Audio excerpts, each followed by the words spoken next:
Count के परिवार का कचरा। अध्याय 21। राउंड। डार्क एल्वेस सभी उलझन में दिखे। ऐसा इसलिए था क्योंकि चोई हान को दरवाजा बंद करने के बाद किल ने गंभीर भाव से जो शब्द कहा था वह एक ऐसा शब्द था जिससे वे परिचित नहीं थे। क्या मेरा उपस्थित होना ठीक रहेगा? डार्क एल्फ शॉन चौंक गया। उसने केल के बगल से एक युवा आवाज सुनी लेकिन वह कुछ भी नहीं देख सका। हो। मेयर की हंसी सुनकर शॉन ने अपना सिर घुमाया। उसने देखा कि मेयर लगातार हंस रहा था, मानो वह सदमे में हो और रूमाल से अपनी हथेलियों का पसीना पोंछ रहा हो। क्या ये सच था? क्या ये सचमुच ड्रैगन था? उसने एक बार फिर आवाज सुनी। दादा, ये केल के पीछे दिखाई दिया। अरे बाप रे! ताशा ने अपने दोनों हाथों से अपना मुंह ढक लिया। तुम बाहर क्यों नहीं आ रहे हो? उनमें से किसी ने भी केल की आवाज नहीं सुनी क्योंकि उनका ध्यान उस चेहरे पर था जो केल के पीछे से झांक रहा था। राउंड ने केवल केल के पीछे से अपना सिर बाहर निकाला। केल ने एक कदम आगे बढ़ने से पहले एक आह भरी। जैसे ही उसने ऐसा किया, राउंड धीरे धीरे डार्क एल्वेस के सामने प्रकट हो गया। नहीं ये। ताशा इतनी हैरान थी कि उसे कुछ भी बोलने में दिक्कत हो रही थी। उसने पलटकर शॉन की तरफ देखा। वह अपनी दोस्त से पूछना चाहती थी कि क्या उसे भ्रम हो रहा है। हालांकि शॉन जम गया था, जैसे वह अपनी आंखें खोलकर सो रहा हो। ये सोचकर कि वह शॉन से कोई जानकारी नहीं ले पाएगी, ताशा ने जल्दी से अपनी नजर अपने दादाजी की ओर घुमाई। डार्क एल्फ मेयर शांत था। वह व्यक्ति जो इस स्थिति में सबसे ज्यादा हैरान होने वाला लग रहा था, शांत था, भले ही वह अभी भी बहुत पसीना बहा रहा था। दादाजी, ताशा को बोलना बंद करना पड़ा। डार्क एल्फ मेयर ने पवित्र भाव से राउंड से बात करना शुरू किया। मैं अपने दोनों पैरों पर खड़े होकर ड्रैगन निम का अभिवादन नहीं कर सकता। बूढ़े आदमी ने शांति से घुटने टेकने की कोशिश की। केल ने अपने सामने की गंदगी को देखकर आह भरी। वह जानता था कि एल्वेस ड्रैगन्स के लिए पागल थे, लेकिन उसने उम्मीद नहीं की थी कि डार्क एल्वेस भी वैसा ही होगा। लेकिन ऐसा नहीं है कि मैं झूठ बोल सकता हूं जब उसने कहा कि उसके एलिमेंटल की मुलाकात एक ड्रैगन से हुई है। तत्ववादी प्राणी जिनका प्रकृति के साथ गहरा संबंध होता है, वे मन जैसी चीजों के प्रति बहुत संवेदनशील होते हैं और इसलिए वे शायद ही कभी गलत होते हैं। यदि डार्क एल्फ मेयर के एलिमेंटल ने वास्तव में एक ड्रैगन देखा है और पुष्टि की है कि केल के चारों ओर एक ड्रैकोनिक आभा थी, तो डार्क एल्फ मेयर कभी भी उस पर विश्वास नहीं करेंगे, भले ही उन्होंने दावा किया हो कि उनके पास ड्रैगन नहीं था। एलिमेंटल्स ने कम से कम एक बार जिस आभा का अनुभव किया है, उसके बारे में वे कितने सटीक थे। चूंकि यह ड्रैकोनिक आभा के बारे में था, इसलिए केल के पास कोई विकल्प नहीं था। केल ने दरवाजे की तरफ देखा तो पाया कि चोई हान एक अजीब सी मुस्कान के साथ एक पहरेदार की तरह वहां खड़ा था। वह व्यक्ति जो एक लबादा पहने हुए था, इसलिए केल उसके बारे में कुछ नहीं बता सकता था, बस एक बिजुका की तरह वहां खड़ा था। उस समय राउंड 3 डार्क एल्वेस के सामने खड़ा था। वह क्या करने की कोशिश कर रहा है? केल ने जिज्ञासा से राउंड की ओर देखा। मैं महान राउंड मिरू हूं। एगो। केल ने देखा कि राउंड अपनी छाती फुला रहा था। उसने अपना आत्म परिचय बहुत अच्छे से दिया। इस साल मैं कुल मिलाकर 4 साल का हो गया हूं। क्या उन्हें अपनी उम्र बताने की जरूरत थी? ओह, महान ड्रैगन निम। डार्क एल्फ मेयर पहले से ही घुटनों के बल बैठा था और राउंड के हर शब्द का जवाब ऐसे दे रहा था जैसे वे किसी देवता के शब्द हों। इस बारे में क्या करना चाहिए? केल को सिरदर्द होने लगा था। हालांकि राउंड का परिचय अभी खत्म नहीं हुआ था और मैं केल हेनिट्यूस की देखभाल कर रहा हूं क्योंकि वह कमजोर है। उद्धरण ... मुझे नहीं लगता कि ऐसा है। केल ने गहरी सांस छोड़ी। वह राउंड के पास गया, जो ऐसा लग रहा था कि बेकार की जानकारी साझा करना जारी रखेगा, और राउंड के सिर को सहलाया। राउंड ने आखिरकार बात करना बंद कर दिया। केल ने ताशा की ओर देखा और बोलना शुरू किया।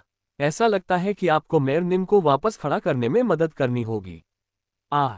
ताशा ने ऐसे सांस ली जैसे वह आखिरकार अपने होश में आ गई हो। उस समय मेयर ने बोलना शुरू किया। नहीं, मैं ऐसा नहीं कर सकता। पिछली बार जिस ड्रैगन निम से मैं मिला था, उसने कहा था कि उसके सामने खड़ा होना लड़ाई के लिए तैयार होने जैसा है। मैं ड्रैगन निम से लड़ना नहीं चाहता। उसकी मुलाकात किस तरह के ड्रैगन से हुई?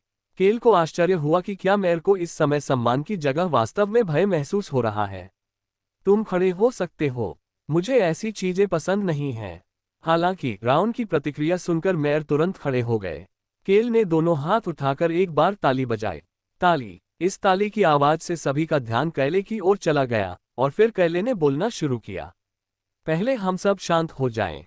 केल ने सोफों की ओर ऐसे इशारा किया जैसे वह उसका कार्यालय हो। सभी लोग कृपया बैठ जाएं। केल ने मेयर के लिए आरक्षित कुर्सी को छोड़ दिया और 3 लोगों के सोफे पर जाकर बैठ गया। मेयर शांत भाव से केल के पीछे पीछे चला गया। उसे भी अब पसीना नहीं आ रहा था। फिर उसने राउन से बात करना शुरू किया। ड्रैगन निम, कृपया यहाँ बैठो। ये वह सीट थी जिसे केल ने मेयर के लिए खाली छोड़ा था। जब राउन ने मेयर को जवाब दिया तो केल ने अविश्वास से मेयर की ओर देखा। मैं नहीं चाहता, तुम वहीं बैठो। राउन उड़कर केल के पास बैठ गया। फिर उसने अपना सिर केल के घुटने पर रख दिया, मानो वह यहीं हो। मेयर तुरंत राउन की बात सुनने के लिए बैठ गया। केल को अंततः ऐसा महसूस हुआ कि चीजें शांत हो रही हैं, इसलिए उसने शॉन से पूछा, क्या तुम मेरे लिए एक कप पानी ला सकते हो? मुझे प्यास लगी है। मैं ऐसा तुरंत करूंगा। शॉन कमरे में सबसे शांत व्यक्ति लग रहा था, लेकिन वह सबसे पीला भी था। केल ने शॉन की पीठ पर हाथ रखा और बोलना शुरू किया। ड्रैगन एक रहस्य है, एक रहस्य। कैले के पीछे से राउन ने आवाज लगाई।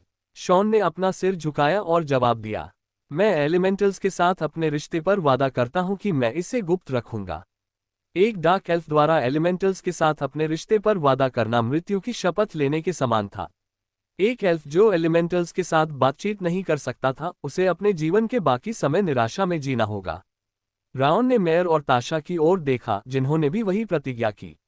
ड्रैगन निम, मैं एलिमेंटल्स के साथ अपने रिश्ते पर वादा करता हूं कि मैं इसे गुप्त रखूंगा। उद्धरण चिन्ह ... मैं एलिमेंटल्स के साथ अपने रिश्ते पर भी वादा करता हूं कि मैं इसे गुप्त रखूंगा। केल को आखिरकार राहत मिली, वह सोफे पर झुक गया। शॉन जल्द ही न केवल एक गिलास पानी बल्कि एक फैंसी स्नैक ट्रे लेकर आया। महापौर ने बोलना शुरू करने से पहले चाय की चुस्की ली। मेरा नाम ओबांते है। मेरा नाम कैले हेनिट्यूज है। मेयर अभी भी कैल के साथ बहुत औपचारिक व्यवहार कर रहे थे। उनके पास कोई विकल्प नहीं था, क्योंकि कैल ड्रैगन के साथ था। इसके अलावा ऐसा लग रहा था कि उन दोनों का एक दूसरे के साथ बहुत करीबी रिश्ता है। मेयर ओबाटे को पहले जिस ड्रैगन से मुलाकात हुई थी, वह बहुत ही गुस्सैल स्वभाव का था और बहुत अहंकारी था। ओबाटे को ड्रैगन्स के साथ बस यही अनुभव था। युवा मास्टर कैले, क्या अल्बरू को पता है? महापौर को इतनी सहजता से युवराज का नाम पुकारते देखकर केल को यह समझने में मदद मिली कि बहुत संभव है कि महापौर का अल्बेरू से कोई संबंध हो। महामहिम को नहीं मालूम हो अल्बेरू ने मुझे अंधेरे में रखते हुए इतने कीमती व्यक्ति को जान लिया। मुझे लगता है कि हम अल्बेरू को भी नहीं बता सकते। मैं इसका ध्यान रखूंगा। केल ओबाटे से कह रहा था कि वह अपनी प्रतिज्ञा को पूरा करे। ओबाटे निराश दिख रहा था, लेकिन फिर भी उसने अपना सिर हिलाया और बोलना जारी रखा। बेशक, मैं अपनी प्रतिज्ञा अवश्य निभाऊंगा। युवा स्वामी केल, मैंने सुना है कि आपको इस वस्तु के बारे में पूरी जानकारी नहीं दी गई है। ये सही है। आपके संदर्भ के लिए यह एक कंगन के आकार में है। उनके 521 वर्षों का अनुभव मूल्यवान होगा, क्योंकि महापौर ने मुद्दे पर बिल्कुल सही बात कही, जबकि ताशा और शॉन अभी भी राउंड से सावधान थे। हालांकि दुर्भाग्यवश केल का और अधिक सीखने का कोई इरादा नहीं था। मेयर निम, मुझे जानने की जरूरत नहीं है। उसके चेहरे से पता चल रहा था कि उसे उस चीज के बारे में कोई इच्छा या जिज्ञासा नहीं थी। उस भाव से ओबाटे अवाक रह गया। फिर केल ने ओबाटे से एक सवाल पूछा, क्या एक से अधिक मनुष्यों का इसे छूना ठीक है? उद्धरण चिन्ह ... तुम क्यों पूछ रहे हो? ओबांते के चेहरे पर एक संदिग्ध नजर दिखाई दी। मेरे साथ जो लोग हैं उनमें से एक मृत्यु के देवता का आशीर्वाद देने में सक्षम है। ओबाटे का चेहरा तुरंत चमक उठा। केल ने ये देखा, इसलिए वह मुस्कुराने लगा और अपनी बात आगे बढ़ाई। मैं उस कंगन को हर दिन आशीर्वाद देने की उम्मीद करता हूं जब तक कि मैं इसे महामहिम को नहीं सौंप देता। इसलिए कम से कम 2 लोगों को इसे छूने की जरूरत होगी। अगर यह इसी कारण से है तो मुझे आपको धन्यवाद देना चाहिए। इससे अल्बेरू के पकड़े जाने की संभावना कम हो जाएगी। अगर कुछ खतरनाक होता है तो इससे उसे भागने का मौका भी मिल जाएगा। बहिष्कृत पुजारिन केज का आशीर्वाद कमजोर नहीं था। भले ही मृत्यु के देवता के चच में कोई पवित्र युवती या संत नहीं था, लेकिन केल ने अनुमान लगाया कि केज का आशीर्वाद संभवतः सूर्य देव जुड़वा के आशीर्वाद जितना ही प्रभावी था। अच्छी तरह से तैयारी कर लो। बेशक, मैं इसे आप पर छोड़ता हूँ, युवा मास्टर केल। ओबांते ने कैले को वर्तमान स्थिति समझाई। ये काम कल पूरा हो जाएगा, तो फिर हम कल के बाद किसी भी समय निकल सकेंगे। ये संभव नहीं हो सकता। ओबांते के चेहरे पर अजीब सा भाव था। हम, दादाजी, कुछ हुआ क्या? ताशा, जो जल्द से जल्द वहां से निकलना चाहती थी, ने पूछा। युवा मास्टर केल, मुझे नहीं पता कि आपने सुना है या नहीं, लेकिन साल में 2 बार ऐसा होता है कि मृत मान रेत के माध्यम से ऊपर आता है। इसका समय हमेशा इस हद तक बदलता रहता है कि हमें भी इसका एहसास तभी होता है जब ये करीब आता है। भूमिगत शहर की छत जो रेगिस्तान को सहारा दे रही थी, डाक एल्विस को मृत मैना के बारे में कुछ दिन पहले ही पता लगाने में सक्षम बना दिया। क्या ये वह समय है? मेयर ने कैले के प्रश्न पर अपना सिर हिलाया। हमें उम्मीद है कि ये 2 दिन बाद यानी कुल 3 दिनों तक चलेगा। उस समय इंसानों के लिए ये खतरनाक था। ताशा के लिए रेगिस्तान पार करना ठीक रहेगा, लेकिन केल के समूह के लिए लगभग 1 सप्ताह बाद वहां से निकल जाना बेहतर होगा। क्या ये तरल रूप में है? यह एक गैस है। इससे स्थिति और भी बदतर हो गई, क्योंकि मृत मन हर जगह तैरता रहता। यह न केवल स्वास्थ्य के लिए हानिकारक था, बल्कि यदि वे मृत मान को अपने रक्त प्रवाह में ले तो ये गंभीर रूप से खतरनाक हो सकता था। हम, केल ने कराहते हुए कहा और सोचने लगा। केल के हाव भाव देखकर ओबाटे को माफी की भावना हुई। फिर केल ने बोलना शुरू किया। तो फिर मुझे लगता है कि हमें 1 सप्ताह तक खेलना होगा। हाँ, आपके अंदर माफ कीजिए के लिए धन्यवाद। क्या आपके पास भूमिगत शहर का पर्यटक मानचित्र है? ओबाटे, जो अविश्वास से कैले को देख रहा था, ने अंततः थोड़ी देर बाद अपना सिर हिलाया। उद्धरण चिन्ह ... बेशक, मैं शॉन को तुम्हारा मार्गदर्शक बनने के लिए कहूंगा। डाक एल्विस ने सराय बनाते समय आगंतुकों के लिए एक नक्शा बनाया था। केल ने सिर हिलाया और फिर कोने की ओर देखा और पूछा, वैसे वह व्यक्ति कौन है? आह, वह बच्चा है। काले कपड़े पहने हुए वह इंसान चुपचाप कोने में बैठा हुआ था। वह बच्चा ही है जो कंगन बना रहा है। वह एक इंसान थी जो एक ऐसी वस्तु बना रही थी जिसमें एक काला गुण था। केल ने खुद को मुस्कुराने से रोक लिया। एक मिल गया। उन्हें एक ऐसा इंसान मिला जो मानव शरीर और मृत्यु का विशेषज्ञ था। मैंने उसे उस वस्तु के बारे में समझाने के लिए बुलाया था। ओबाटे आगे कुछ नहीं बोल पाया। वह हिचकिचा रहा था। उसने धीरे से ताशा की ओर देखा, जिससे केल को पता चल गया कि मेयर को ताशा से कुछ बात करनी है। यह उसी क्षण हुआ। आखिर समस्या क्या लग रही है? एक पल के लिए केल को लगा कि कोई देवता या सम्राट बोल रहा है। यह उसी तरह की आवाज में कहा गया था। केल ने अपना सिर नीचे किया और देखा कि एक ड्रैगन अपने सिर को ऊपर उठाए बैठा हुआ राजसी दिखने की कोशिश कर रहा था। हालांकि वह अभी भी इतना छोटा था कि वह बिल्कुल भी राजसी नहीं दिखता था। ड्रैगन निम, आप देखिए। ओबांते को अभी भी बोलने की हिम्मत नहीं हुई। उसी समय किसी और ने बोलना शुरू किया। मैं दुनिया के बारे में जानने को उत्सुक हूँ। आवाज उदासीन थी, कोई भावना नहीं थी, जैसे किसी GPS की आवाज हो। ये काला लबादा पहने हुए व्यक्ति था। केल की नजर काले लबादे पर गई। मैं बाहरी दुनिया देखना चाहता हूँ। उद्धरण चिन्ह ... क्या? हालांकि उसके शब्दों से शॉन और ताशा दोनों को झटका लगा। सांस। ओबाटे ने आह भरी और अपने रुमाल से अपनी आंखें पोंछ ली। ऐसा लग रहा था जैसे वह अचानक 100 साल बूढ़ा हो गया हो। ताशा ने उसी क्षण बोलना शुरू कर दिया। ऐसा लग रहा था कि वह काले लबादे वाले व्यक्ति को जानती है। मैरी, तुम किस बारे में बात कर रही हो? मैरी उस महिला का नाम लग रहा था। ताशा ने गुस्से से ओबांते की ओर देखा। दादाजी, वह गुस्से में लग रही थी, लेकिन केल और राउन को देखने के बाद वह झेप गई। उसने अपने होठों को काट लिया, क्योंकि ऐसा लग रहा था कि वे किसी ऐसे व्यक्ति को बाहर जाने से रोक रहे थे जो बाहर जाना चाहता था। लेकिन ये झूठ नहीं था। शॉन ने बोलना शुरू किया। मैरी, तुम्हें पता है कि यह खतरनाक है। काले वस्त्र पहने महिला ने जवाब दिया। इसलिए मैं अकेले जाने की योजना बना रहा हूँ। आप निश्चित रूप से अकेले नहीं जा सकते। ताशा उछल पड़ी और उसने ऊंची आवाज में कहा। मैरी उसके साथ होती तो भी खतरे में पड़ सकती थी, तो वह उसे अकेले कैसे जाने दे सकती थी? बिल्कुल नहीं। उसके चिल्लाने के बाद कमरे में सन्नाटा छा गया। कोई भी बोल नहीं पा रहा था। हालांकि एक उलझन भरी आवाज कमरे में गूंज रही थी। वह क्यों नहीं जा सकती? वह इंसान बहुत ताकतवर है। वह मेरे जानने वाले किसी भी जादूगर से भी ज्यादा ताकतवर है। हो, केल अंदर से खुश था। ये लड़की रोजलिन से अधिक शक्तिशाली है। मैरी ने अपना सिर उठाया। बेशक वे अभी भी उसका चेहरा नहीं देख पाए, क्योंकि उसने एक बड़ा हुड वाला लबादा पहना हुआ था। मैरी ने केल और राउन की ओर देखा। फिर उसने अपनी आस्तीन ऊपर खींचनी शुरू कर दी। मैरी। शॉन ने चौंककर हाथ आगे बढ़ाया, लेकिन वह उससे भी तेज थी। शॉन द्वारा रोके जाने से पहले मैरी अपनी एक आस्तीन पूरी तरह ऊपर खींचने में सफल रही। उसकी बांह रोशनी के नीचे दिखाई दी। हम, चोईहान, जो दरवाजे पर खड़ा था, कराह उठा। सांस। शॉन ने अपना सिर अपने हाथों में रख लिया। ताशा ने चिंतित भाव से केल और चोई हान के बीच आगे पीछे देखा। केल की आंखें धुंधली हो गईं जब उसने उस हाथ को देखा जो सामने आया था। जो हाथ और बांह दिखाई गई थी, वह जलने के निशान या मकड़ी के जाले जैसी काली रेखाओं से ढकी हुई थी। यह एक भयानक निशान था जो किसी को भी सिहरन पैदा कर सकता था। केल बस चोट को देखता रहा। अब उसे यकीन हो गया था कि वह रॉन के लिए एक हाथ बनाने में सक्षम होगी। वह वास्तव में एक भूत प्रेत विद्या विशेषज्ञ थी, एक काले मकड़ी के जाले मानव।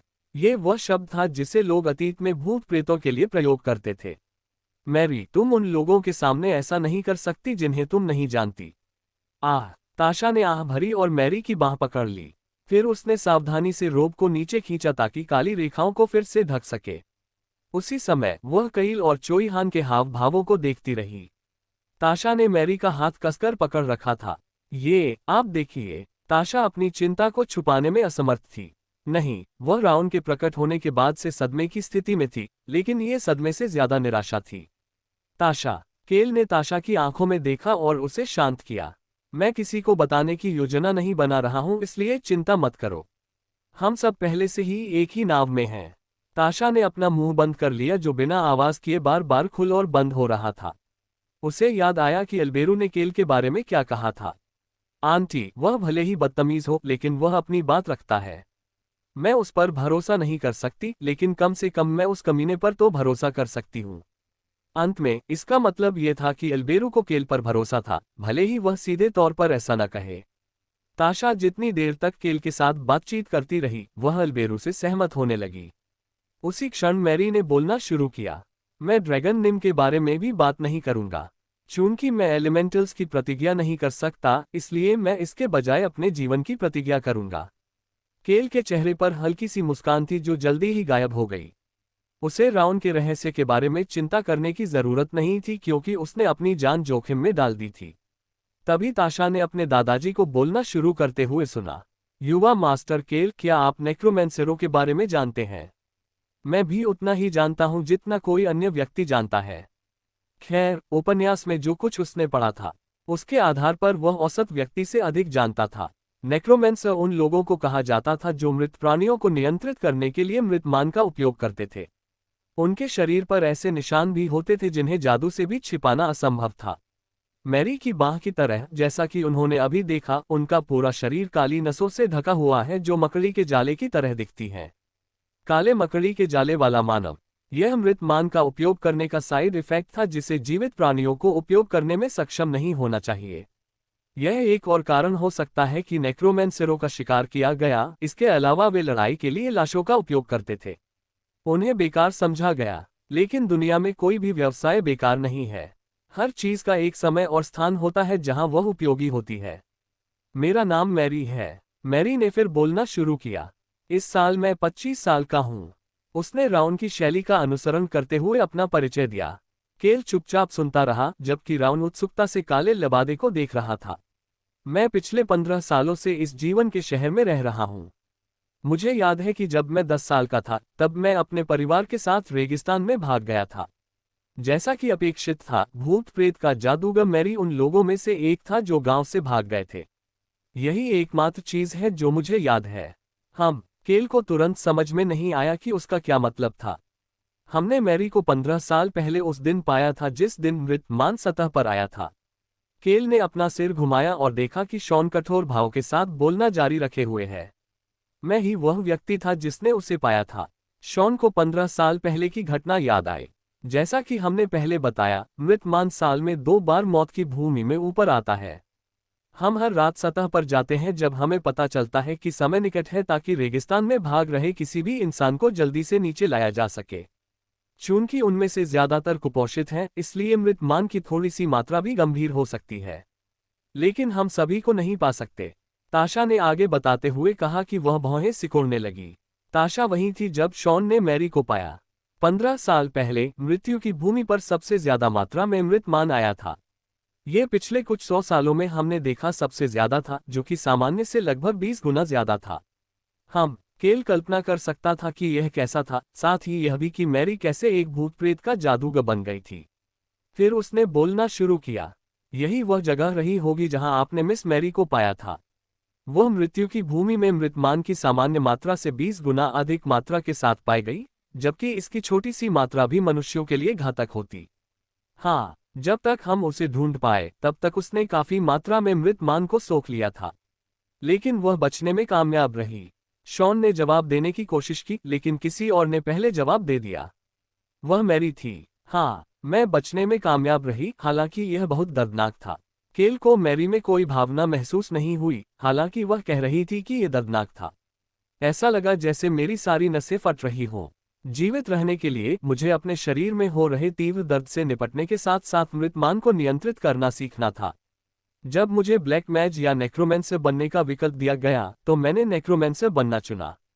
10 वर्षीय मैरी को जीवित रहने के लिए भूत प्रेत का जादूगर बनना पड़ा। इसलिए मैं खुश हूं कि मुझे कम दर्द हो रहा है। ताशा ने अपना सिर नीचे कर लिया, जैसे आगे सुनना उसके लिए मुश्किल हो। कम दर्द में, मैरी ने इसे इस तरह से कहा क्योंकि नेक्रोमेंसर मृत मानस को अवशोषित करने के लिए दर्द भरा जीवन जीते थे, जिसकी अनुमति भगवान ने मनुष्यों को नहीं दी थी। हालांकि मुझे इससे पहले की अपनी जिंदगी की कोई याद नहीं है। केल को अब समझ में आया कि जब उसने कहा था कि रेगिस्तान में भाग जाना ही उसे याद है तो उसका क्या मतलब था। मैं रेगिस्तान में दौड़ रहा था। मेरे परिवार के सदस्य एक एक करके मेरे पीछे पड़ने लगे, लेकिन मैं दौड़ता रहा। बस यही एक चीज है जो मुझे याद है। मुझे याद नहीं है कि मैं कहाँ रहता था, न ही मुझे अपने परिवार के सदस्यों के चेहरे याद हैं। मैरी को बस एक बात याद थी, मैरी भागती रहो, पीछे मत देखो, बस भागो। उसे सिर्फ अपनी माँ की आवाज और अपने पैरों के नीचे रेत का एहसास याद था जब वह दौड़ती रही। वह सिर्फ अपनी माँ की आवाज की बदौलत ही अपना नाम याद रख पाए। मैं दर्द में हूँ, लेकिन मैं खुश हूँ और बहुत आभारी हूँ। भावशून्य आवाज बोलती रही। मैरी मौत के शहर नहीं, जीवन के शहर में आकर खुश और आभारी थी। वह ओबाटे के लिए भी आभारी थी जो उसे शहर में रखने की कोशिश कर रहा था, साथ ही शॉन और ताशा के लिए भी, जिन्होंने उसे बचाया था और पिछले 15 सालों से उसकी देखभाल कर रहे थे। हालांकि वह हर रात अपनी माँ की आवाज सुनती थी। मुझे पता है कि मनुष्य को नेक्रोमेंसर पसंद नहीं है, लेकिन मैं अभी भी मानव दुनिया के बारे में जानने को उत्सुक हूँ। शहर के अधिकांश लोग मानव जगत को नरक कहते हैं। उन्होंने ये भी कहा कि मनुष्य नेक्रोमेंसरों से घृणा करते हैं, लेकिन वह अभी भी जिज्ञासु थी। नहीं, उसे अंदर से खालीपन महसूस हुआ। मैं किसी को नुकसान नहीं पहुंचाना चाहता, इसलिए मैं अकेला जाऊंगा। अपने जीवन के भूले हुए पहले 10 साल उसे परेशान करते रहे और उसे दर्द देते रहे। यही कारण था कि वह जानना चाहती थी कि उन पहले 10 सालों में क्या हुआ था। वह अपनी यादों को वापस पाना चाहती थी, और कुछ उसे कह रहा था कि ऐसा करने के लिए उसे इंसानों की दुनिया में जाना होगा। उसने उस हाथ की आस्तीन ऊपर खींची जिसे ताशा ने नहीं पकड़ा था। बदसूरत निशान फिर से उभर आए। मैंने सुना है कि लोगों को ये निशान घिनौने लगते हैं, इसलिए मुझे बस ये सुनिश्चित करना है कि ये निशान दिखाई न दे और मैं मंदिरों से दूर रहूं। मैंने इस यात्रा के लिए बहुत तैयारी की है। मैरी का सिर, हाँ, काले लिबादे का हुड केल और राउंड की ओर था, लेकिन वह 3 डार्क एल्वेस से बात कर रही थी। ताशा वहीं खड़ी रही, बिना दूसरे हाथ को पकड़े। उसे वह बच्चा याद आया जिसे मृत मानस से भरे काले रेगिस्तान में सांस लेने में कठिनाई हो रही थी। मुझे भागना है, उफ, भागना है। बच्ची यही बड़बड़ा रही थी क्योंकि उसके पूरे शरीर पर काली रेखाएं दिखाई देने लगी थीं। ताशा ने जब संघर्ष कर रही बच्ची को रेत से उठाया तो उसे पता चल गया कि बच्ची के माता पिता दूर से ही मर रहे थे। बच्ची काफी दूर तक भाग चुकी थी। इसके बाद उसने मृत मान के विरुद्ध विजय प्राप्त की और बच गई। मैं दुनिया के बारे में जानने को उत्सुक हूँ। ओबाटे कुछ नहीं कह सका। ऐसा इसलिए क्योंकि वह जानता था कि वह वास्तव में दुनिया के बारे में जानने के लिए उत्सुक नहीं थी। वह जानता था कि वह बस अपनी भूली हुई यादों को ढूंढना चाहती थी जो हर रात उसे परेशान करती रहती थी। उसी क्षण उसने देखा कि कुछ हिलना शुरू हो गया है। ये राउंड था। राउंड मैरी की ओर उड़कर उसके सामने रुक गया। वह चुपचाप काले लबादे को कुछ देर तक देखता रहा और फिर चिल्लाने लगा, तुम जीने में कामयाब होने के लिए अद्भुत हो। बेशक तुम मेरी तरह महान और शक्तिशाली नहीं हो, लेकिन फिर भी तुम अद्भुत हो। केल ने राउंड से सहमति जताई। उसने शांत स्वर में बोलना शुरू किया जो राउंड की उत्साहित चीख से बिल्कुल अलग था। तुम अद्भुत हो। जब तक तुम जीवित रहोगे सब ठीक है। ठीक है, मैं मानता हूं कि आप थोड़े अद्भुत इंसान हैं। हालांकि राउंड के पास कहने को और भी बहुत कुछ था। हालांकि अगर यह कमजोर इंसान किसी तरह मेरे अगले पंजे जितना मजबूत हो गया और यह कहते हुए यात्रा पर निकल गया कि उसे कोई चोट नहीं लगेगी, लेकिन वापस चोट खाकर लौटा, तो मैं इस दुनिया को नष्ट कर दूंगा। उद्धरण। क्या ये बहुत ज्यादा नहीं है? क्या तुम्हें पहले मुझे ठीक नहीं करना चाहिए? केल बहुत सी बातें पूछना चाहता था, लेकिन वह उन्हें जोर से नहीं कह पा रहा था। ऐसा इसलिए था क्योंकि वह कुछ हद तक राउन से सहमत था। मैरी भी नहीं चाहती थी कि उसके आसपास के लोगों को चोट पहुंचे। यही कारण था कि वह राउन और डार्क एल्वेस को समझती थी कि वे क्यों नहीं चाहते थे कि वह चले जाए। यही कारण था कि उसने 20 साल की उम्र के बाद 5 साल तक इंतजार किया था, लेकिन वह अभी भी दुनिया के बारे में जानने के लिए उत्सुक थी। इसलिए मैं तब तक नहीं जाऊंगा जब तक मुझे अनुमति नहीं मिल जाती। एक बार मैं चला गया तो मैं निश्चित रूप से 1 साल के भीतर बिना किसी के पकड़े वापस आ जाऊंगा। ऐसा कहते हुए वह बहुत गंभीर लग रही थी। ओबाटे ने कमजोर ढंग से जवाब देते हुए अपनी हथेलियों से पसीना पोंछा। बाद में, इसके बारे में बाद में बात करेंगे। वह इस शहर में नहीं, पूरे पश्चिमी महाद्वीप में एकमात्र जादूगर थी। ओबाटे ही वह व्यक्ति था जिसने उसके लिए वह रास्ता खोला था। वह उसे मरते हुए नहीं देख सकता था, इसलिए उसने अतीत में मिले अवशेषों में से एक निकाला और उसे दे दिया। हाँ सर, मैं समझ गया। मैरी के उत्तर देते ही ओबांते ने अपनी नज़र कैले और राउन की ओर घुमाई। जब मृत मान चला जाएगा तो मैं आपको बता दूंगा। कृपया हमें बताएं कि क्या हम इस समय के दौरान आपके प्रवास को बेहतर बनाने में मदद करने के लिए कुछ कर सकते हैं। बहुत बहुत धन्यवाद मेयर निम। केल ने उठने से पहले ओबाटे से हाथ मिलाया। शॉन और मैरी भी उठ गए। हालांकि एक व्यक्ति अभी भी बैठा हुआ था। ताशा। हाँ, ओबाटे द्वारा अपना नाम पुकारे जाने की बात सुनकर ताशा चौंक गई। ऐसा लग रहा था कि उसके दिमाग में बहुत कुछ चल रहा है। केल ने इस पर ध्यान नहीं दिया और मेयर के कार्यालय से बाहर निकल गया। राउन अदृश्य हो गया जबकि डार्क एल्विस और मैरी ने कुछ भी न जानने का नाटक किया। मेयर अपने दफ्तर में ही रहे जबकि ताशा और शॉन ने कैल के समूह का नेतृत्व किया। चोई हान स्वाभाविक रूप से कैल के ठीक पीछे खड़ा था, जबकि नेक्रोमेंसर मैरी चोई हान के बगल में खड़ी थी, चुपचाप अपने लबादे को जमीन पर घसीटते हुए चल रही थी। मैरी। जब मैरी ने अपना सिर घुमाया और केल की तरफ देखा तो काले लबादे का हुड ऊपर उठा। केल ने पूछा और वह आराम से चलता रहा। क्या आप मेरे लिए एक हाथ बना सकते हैं? क्या आपका मतलब मानव शरीर के लिए एक हाथ है? केल ने उसके भावशून्य प्रश्न का उत्तर धीरे से दिया। हाँ, बायां हाथ। क्या तुम्हें किसी काम के लिए इसकी जरूरत है? हाँ करता हूँ। मैं समझ गया। मैं इसे तुम्हारे लिए बना दूंगा। केल ने मैरी की ओर देखा, जिसने मुआवजे या इनाम के बारे में नहीं पूछा, और पूछा, आप मानव संसार में क्या देखना चाहते हैं? शॉन और ताशा उसके सवाल पर चौंक गए। मैरी ने बिना किसी हिचकिचाहट के जवाब दिया, मुझे यकीन नहीं है। मैरी वास्तव में नहीं जानती थी। मैं मानव दुनिया की कल्पना नहीं कर सकता क्योंकि मुझे इसकी कोई याद नहीं है और मैंने इसके बारे में सिर्फ किताबों में पढ़ा है। लेकिन मुझे लगता है कि वहां पहुंचने के बाद मैं बहुत सी चीजें देखना चाहूंगा। मुझे लगता है ये सार्थक बात है। कैल मैरी के तर्क से सहमत था। अगर आपको नहीं पता कि वहां क्या है तो आप किसी खास चीज को कैसे देखना चाहेंगे? हो सकता है कि सतह पर जाने के बाद उसे पता चल जाए कि वह क्या देखना चाहती है। उस क्षण राउन ने केल के मन में बोलना शुरू कर दिया। मैं उस भावना को समझता हूं। राउन 4 साल तक उस गुफा में रहा और उसे कुछ भी देखने की इच्छा नहीं थी। ऐसा इसलिए था क्योंकि उसने अभी तक कुछ भी नहीं देखा था। वह बस आजाद होना चाहता था। उसके लिए और कुछ भी नहीं था जिसका वह इंतजार कर रहा था। वह एक अद्भुत इंसान है।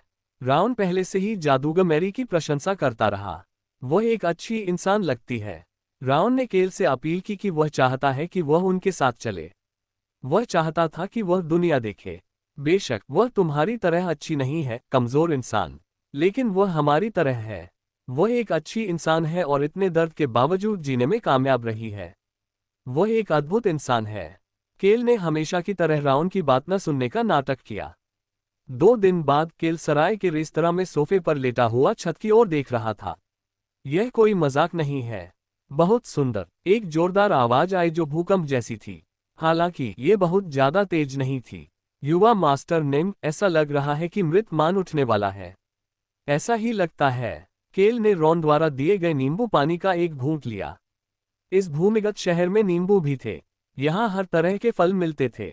बीकर ऑक्स ने कुछ आइसक्रीम बनाए और उसे केल और अदृश्य राउन के सामने टेबल पर रख दिया। सराय का मालिक बीकरॉक्स को ऐसे देख रहा था जैसे वह वाकई बीकरॉक्स को सराय का रसोइया बनाना चाहता हो। मैं बेचैन हो रहा हूँ। केल ने राउन की उपेक्षा की और सराय के दरवाजे की ओर देखा। बीकरॉक्स, जाओ और मेरे लिए एक और कप नींबू पानी ले आओ। माफ करें युवा मास्टर निम, मैं ये करूंगा। बीकरॉक्स ने असमंजस में पूछा, जबकि रॉन ने आगे बढ़कर कहा कि वह ऐसा करेगा। उन्होंने एक छोटी घंटी बजती सुनी, जैसे कोई सराय में दाखिल हुआ हो। रॉन, तुम बैठ जाओ। यह एक व्यक्ति था जो पूरी तरह से काले लबादे में ढका हुआ था। मैरी कईल से मिलने के लिए सराय में आई थी और बिना किसी हिचकिचाहट के उसके पास चली गई। बीकरॉक्स, हमारे मेहमान के लिए एक कप नींबू पानी ले आओ। बीकरॉक्स ने उलझन में पूरी तरह से ढके हुए व्यक्ति की ओर देखा। केल ने बीकरॉक्स को समझाने में मदद करने के लिए बोलना जारी रखा।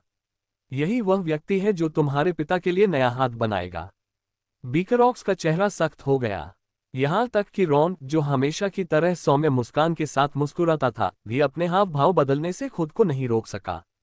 केल ने अपने सामने पड़े काले लबादे की ओर देखा और सीधे मुद्दे पर आ गया। मैरी। केल को मुफ्त चीजें, पैसे और लोगों से चीजें लेना पसंद था, लेकिन वह पूरी तरह से घोटालेबाज नहीं था। किम रोक्सू के रूप में वह मानता था कि उसे उन लोगों को उचित रूप से पुरस्कृत करने की जरूरत है जो उसके लिए अच्छे काम करते हैं। केल ने उस व्यक्ति को ऐसा इनाम देने की योजना बनाई जो दोहरे खंजर वाले हत्यारे रॉन के लिए एक नया हाथ बनाएगा। वह उसके लोगों में से एक की मदद करने के लिए एक अच्छे इनाम की हकदार थी। मैं तुम्हें 6 महीने तक रहने के लिए जगह दूंगा। ठीक है, अच्छा काम किया कमजोर इंसान। राउन ने केल के मन में चिल्लाया।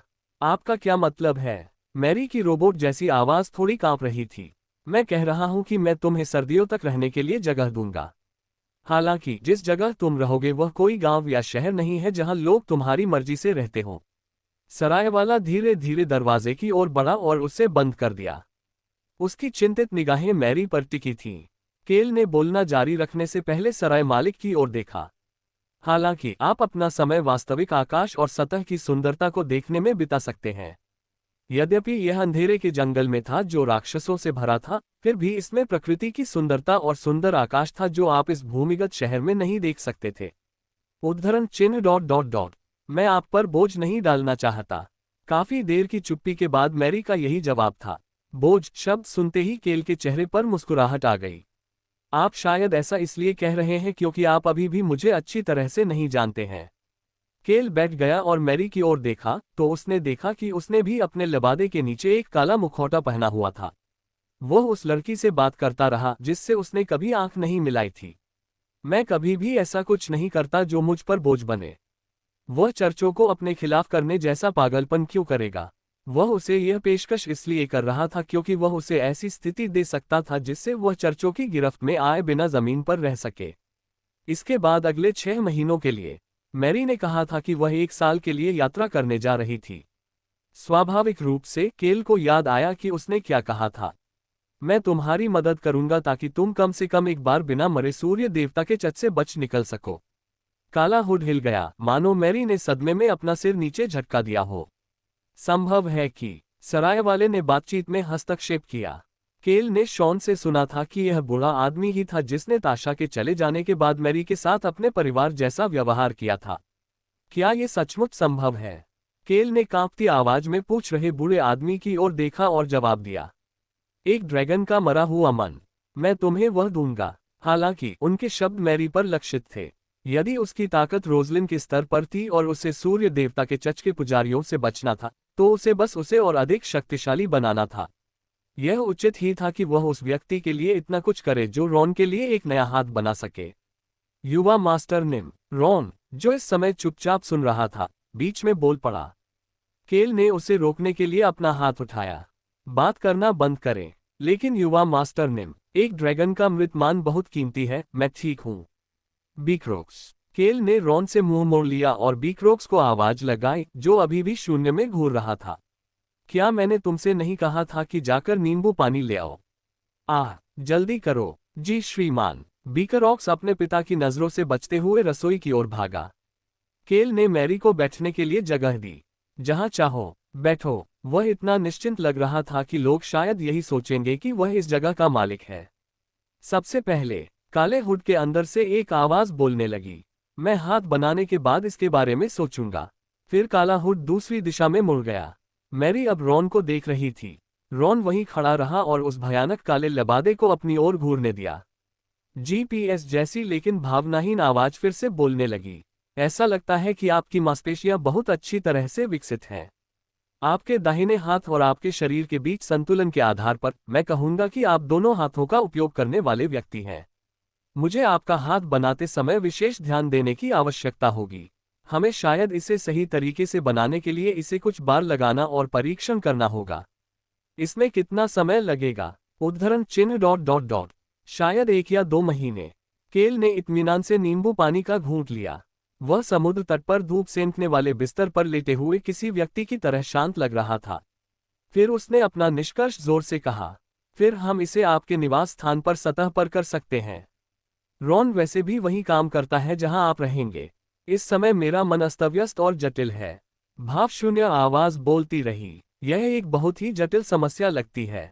मैं बोझ नहीं बनना चाहता, लेकिन साथ ही मुझे लगता है कि यह ठीक होना चाहिए क्योंकि आप बहुत मजबूत हैं। वह संभवतः चोई हान और राउन के बारे में बात कर रही थी।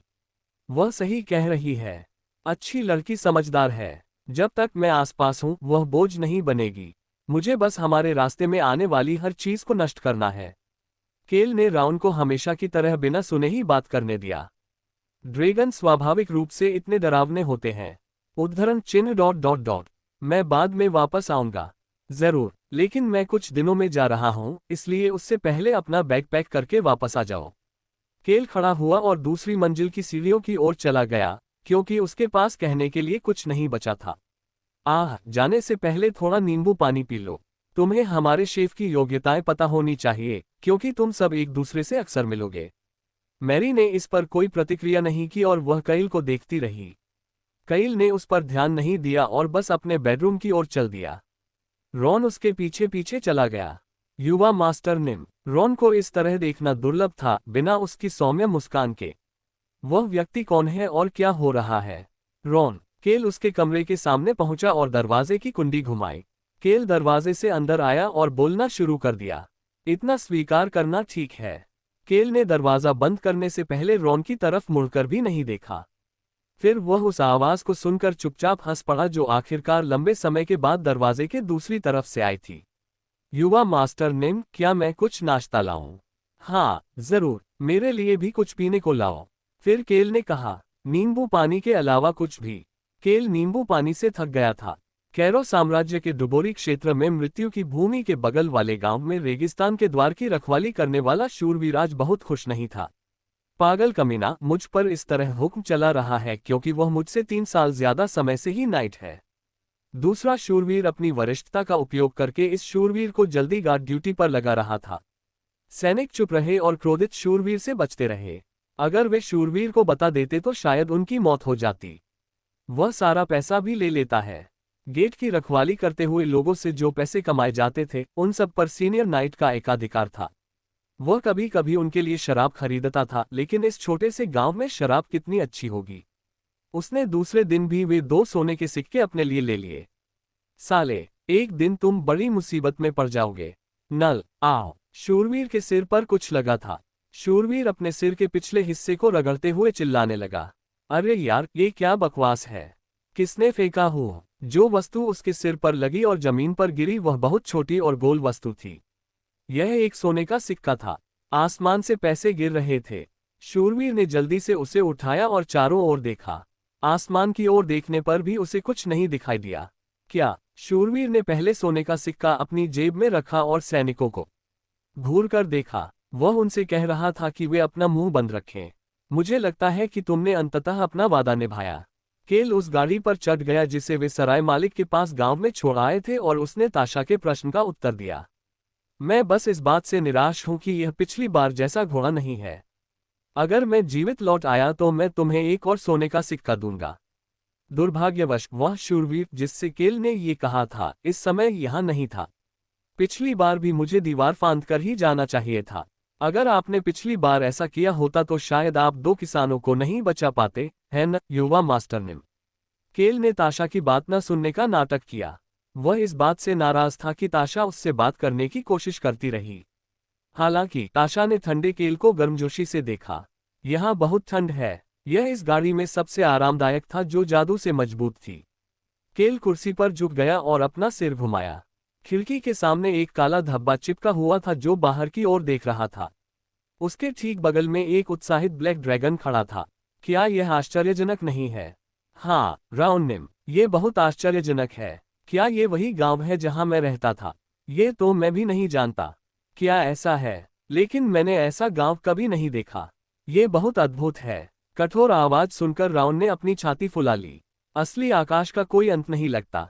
इसे समझना मुश्किल है। ये बहुत शानदार है। आप रात के आसमान को भी देख सकते हैं।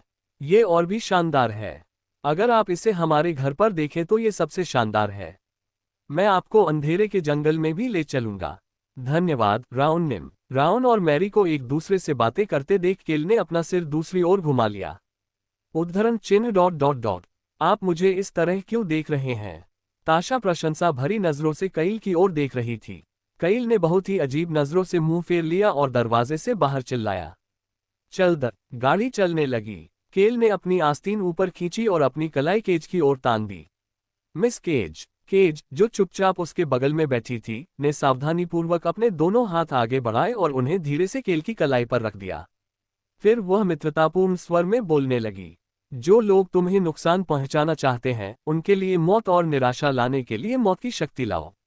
तुम्हारा दुश्मन अनंत काल तक अंधेरे में भटकता रहेगा और तुम्हें रोक नहीं पाएगा। तुम्हारा दुश्मन अपनी आंखें, अपने पैर, अपनी सुनने की शक्ति और अपनी इंद्रियां खो देगा क्योंकि वह अनंत काल तक लक्ष्यहीन भटकता रहेगा। केल चुपचाप बाहर की ओर देखता रहा और उस क्रूर मंत्र को सुनता रहा।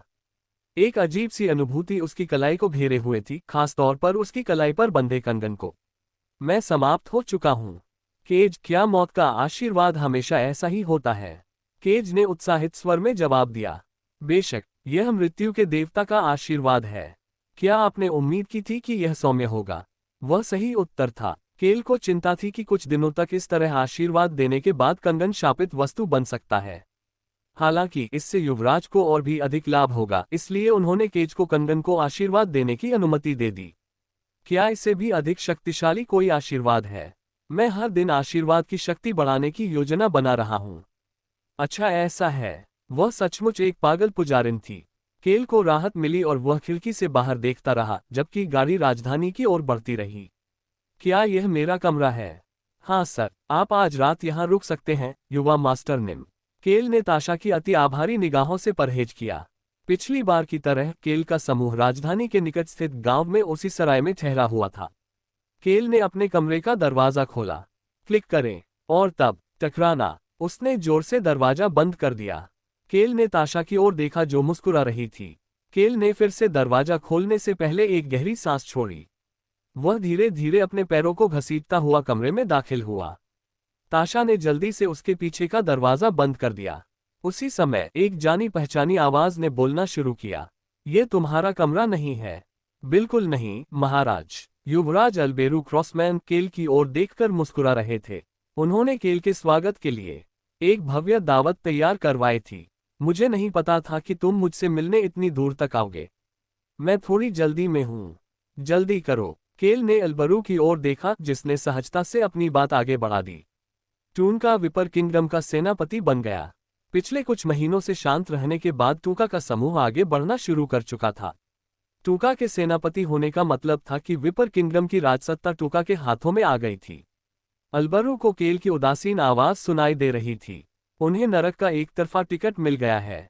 अल्बेरू मुस्कुराने लगा, हाँ, हालांकि अभी इसका हमसे कोई लेना देना नहीं है। मुझे लगता है कि वह नहीं जानता कि महाराज ने शेष सभी जादूगरों को चुरा लिया है।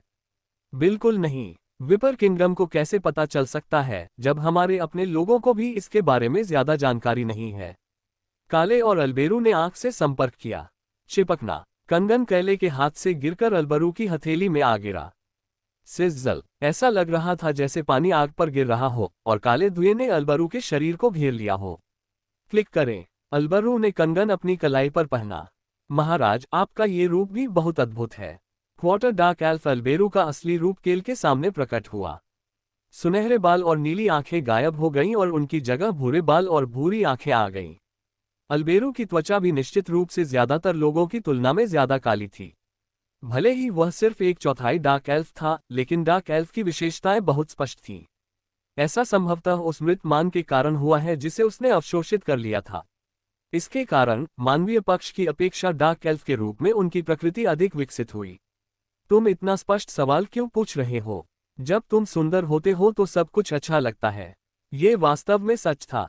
मृत्यु के देवता का आशीर्वाद। मुझे राहत मिली है। अल्बेरो कंगन के अंदर की शक्ति को महसूस कर सकता था। वह केल द्वारा उपहार के रूप में दिए गए आशीर्वाद के प्रभाव को भी महसूस कर सकता था। उसने केल के साथ एक जानकारी साझा की, क्योंकि वह कंगन के अंदर की शक्ति को महसूस करना जारी रखता था। टूका के बारे में कहा जाता है कि वह विपर किंगडम के उत्तराधिकारी के स्थान पर साम्राज्य में जा रहा है। केल ने भौहें सिकोड़ना शुरू कर दिया। उद्धरण चिन्ह ... ऐसा लगता है कि यह गड़बड़ हो जाएगा। मैं सहमत हूँ। तब अल्बरू ने कैले से पूछा, क्या आप घर पर ही समय बिताएंगे? हाँ महाराज, यही योजना है। ये वही क्षण था जब राउन ने फिर से केल के मन में बोलना शुरू कर दिया।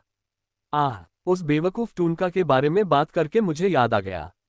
बीज अंकुरित होने लगा है। जादुई टॉवर से बीज अब अंकुरित हो रहे थे।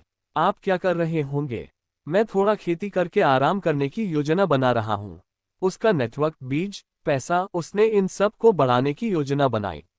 बेशक वह सिर्फ आदेश देगा और कोई वास्तविक काम नहीं करेगा। मुझे नहीं लगता कि कोई भी यह विश्वास करेगा कि आप खेती करेंगे जब आपके चेहरे पर ऐसा भाव होगा। अल्बेरो को केल के चेहरे पर संदेह हुआ। वह समझ गया कि केल के दिमाग में कई अलग अलग साजिशें चल रही हैं। हालांकि वह जल्दी से सुनहरे बालों और नीली आंखों वाले रूप में लौट आया और केल को अलविदा कह दिया। उसे जल्दी से साम्राज्य की ओर जाना था। केल ने शीघ्र ही राजधानी छोड़ दी और अंधेरे के जंगल में स्थित हैरिस गांव की ओर वापस चले गए। उस ग्रामीण गांव में 1 महीने से ज्यादा समय बिताने के बाद केल की नींद खुली तो उसने सुना कि अल्बेरू ने उसे एक संदेश छोड़ा था। उसने कल रात फोन नहीं उठाया क्योंकि अल्बेरू ने आधी रात को फोन किया था। तुम आखिर क्या कर रहे थे? अल्बेरू की आवाज काफी अस्तव्यस्त लग रही थी। कमांडर टूनका तुम्हें अपना दोस्त क्यों कहता है? तुम जंगल के हीरो क्यों हो? यहाँ तक कि ब्रेक किंगडम के राजकुमारों में से एक भी तुम्हारे और उसकी बहन के बारे में पूछ रहा था। जाने से पहले हर कोई चुपके से तुम्हारे बारे में पूछने आया था। तुम मुझे पागल कर रहे हो। केल बस बाहर की ओर देखता रहा और अल्बेरू की बातें सुनता रहा। उसी समय रॉन आया और उसे एक कप पानी के साथ कुछ संदेश भी दिए। हमें वेल जनजाति से संपर्क प्राप्त हुआ। यह विटीरा का पत्र था। लेस देन समुद्र अभी शांत है। युवा मास्टर केल, वेल राजा आपको समुद्री मार्ग दिखाना चाहेंगे। Greater than. उन्हें उत्तर से यह पत्र ठीक उस समय मिला जब मौसम ठंडा होने लगा था। गुस्सा कर देने वाला। रॉन ने ऐसा नाटक किया जैसे उसने केल की बड़बड़ाहट नहीं सुनी हो। वह बोलता रहा, हमें घर से भी संदेश मिला। वे पूछ रहे थे कि क्या तुम घर आ सकते हो ताकि वे तुमसे मिल सके, क्योंकि जल्द ही त्योहार का समय आने वाला है। पहले से शांत शयन कक्ष में एक साथ कई आवाजें उठने लगीं। त्योहार? क्या आपने त्योहार कहा? त्योहार। राउन, ऑन और हॉन्ग, जो सभी बेडरूम के कोने में सो रहे थे, अचानक उठे और दौड़े।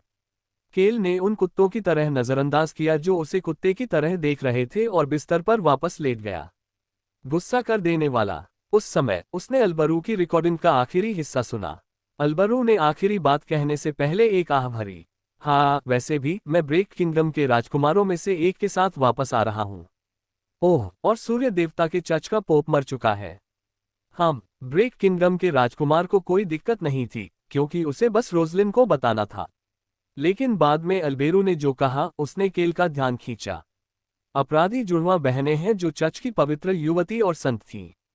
कहा जाता है कि वे भाग गए हैं, लेकिन कोई नहीं जानता कि वे कहाँ गए। क्या गड़बड़ है? क्या पूरी गड़बड़ है? क्लिक करें। इस प्रकार रिकॉर्डिंग का अंत हुआ। केल और रॉन ने एक दूसरे से आंखें मिलाईं। मिस रोजलिन से संपर्क करें। केल ने आगे कहा, चलिए बाकी को अनदेखा कर देते हैं। युवा मास्टर निम, आप जैसे जैसे बड़े होते जा रहे हैं, आप समझदार होते जा रहे हैं। क्या तुम त्योहार को भी नजरअंदाज कर रहे हो, इंसान? राउन ने केल की ओर देखा। ऑन और हॉन्ग ने भी उसी भाव से उसकी ओर देखा। केल ने मुस्कुराते हुए तीनों की ओर देखा तक नहीं, क्योंकि वह रॉन से बात करना जारी रखता था। मैं अब से 2 दिन बाद घर वापस जाऊंगा। हाँ, युवा मास्टर निम, अगर आप बच्चों को त्योहार दिखाना चाहते हैं तो आपको जल्दी करनी होगी। बेकार की बातें करना बंद करो और मिस रोजलिन को लेकर आओ। जी श्रीमान। रॉन के चेहरे पर सौम्य और शरारती मुस्कान थी जब वह कमरे से बाहर निकला। केल ने बिस्तर से उठते समय मुस्कुराते बच्चों को अनदेखा कर दिया। मानव, क्या तुम जाने के लिए तैयार हो रहे हो? हम अभी नहीं जा रहे हैं। ठीक है, मैं लोगों को बताकर वापस आ जाऊंगा कि हम जा रहे हैं। राउन खुली खिड़की से बाहर निकल गया और ऑन और हॉन्ग उसके पीछे कूद पड़े। तीनों बच्चे अंधेरे के जंगल की ओर बढ़ रहे थे। केल को परवाह नहीं थी कि वे क्या कर रहे थे। रोजलिन शीघ्र ही आ गई और केल ने रोजलिन को संदेश दिया। उन्होंने शुरू में बताया कि कैसे ब्रेक किंगडम के एक राजकुमार ने अल्बेरू से उसके बारे में पूछा था और फिर उन्होंने बताया कि कैसे उन्होंने उसके बारे में पूछा। फिर उन्होंने रोजलिन को बताया कि अल्बेरू उस राजकुमार के साथ वापस आ रहा है। मिस रोजलिन, मैंने आपको आने के लिए इसलिए बुलाया था ताकि मैं आपके साथ वह समाचार साझा कर सकूं। जब उसकी बात समाप्त हुई तो उसने रोजलिन को मंद मंद मुस्कुराते हुए देखा। यह अवश्य ही चौथा राजकुमार होगा। क्या ऐसा है? वह एक पूरी तरह से कुतिया है जिसने शायद अपना साहस ड्रैगन की मांद में छोड़ दिया है। उद्धरण ... क्या कहाँ छोड़ दूं? केल ने रोजलिन को पहले कभी इस तरह बात करते नहीं सुना था। जब वह छोटा लड़का था तब से वह हर चीज के बारे में शिकायत करता रहता था। वास्तव में वह अभी भी साथ खेलता रहा। हाँ, इसीलिए मैं हमेशा उस पर झल्लाती रहती थी। हो सकता है कि उसे पता न हो क्योंकि वह एक राजकुमार था, लेकिन हम ऐसी दुनिया में नहीं रहते जहां आप सिर्फ रोने से अपनी मनचाही चीज पा सकते हैं। रोजलिन के चेहरे पर एक ताज़ा मुस्कान थी। इसीलिए मैंने उसे दुनिया के बारे में सिखाया। केल को आश्चर्य हुआ कि उसने उसे क्या सिखाया होगा। उसे लगा कि यह बहुत डरावना होगा। खैर, चाहे वह चौथा राजकुमार हो या कोई और, मैं इसका ध्यान रखूंगा। केल को इसका ख्याल रखना शब्द डरावना लगा, लेकिन उसने विस्तृत जानकारी न पूछने का फैसला किया। उसे पता था कि वह इसका ठीक से ख्याल रखेगी। यह उसी क्षण हुआ। दस्तक दस्तक दस्तक। उसने दरवाजे पर दस्तक सुनी, तभी एक काला धब्बा तेजी से खिड़की से अंदर आया। मानव, दरवाजा खोलो। केल ने राउन को देखा, जो अब पत्तों और गंदगी से ढका हुआ था। फिर आह भरते हुए वह दरवाजे की ओर चिल्लाया। यह स्पष्ट था कि राउन किसको लेकर आया होगा। प्रवेश करना। क्लिक करें। दरवाजा खुला और राउंड से भी अधिक अंधकार में अस्तित्व अंदर आया। नमस्ते युवा मास्टर निम। आज की सुबह कितनी शानदार है। ये मैरी थी, जिसने हमेशा की तरह अपनी रोबोट जैसी आवाज में उसका स्वागत किया। नेक्रोमेंसर मैरी ने हैरिस विलेज में अच्छी तरह से समायोजित किया। उसने पहले तो उस पर बहुत ध्यान दिया क्योंकि वह रात और दिन दोनों समय बस आसमान को देखती रहती थी, लेकिन अब वह ठीक थी।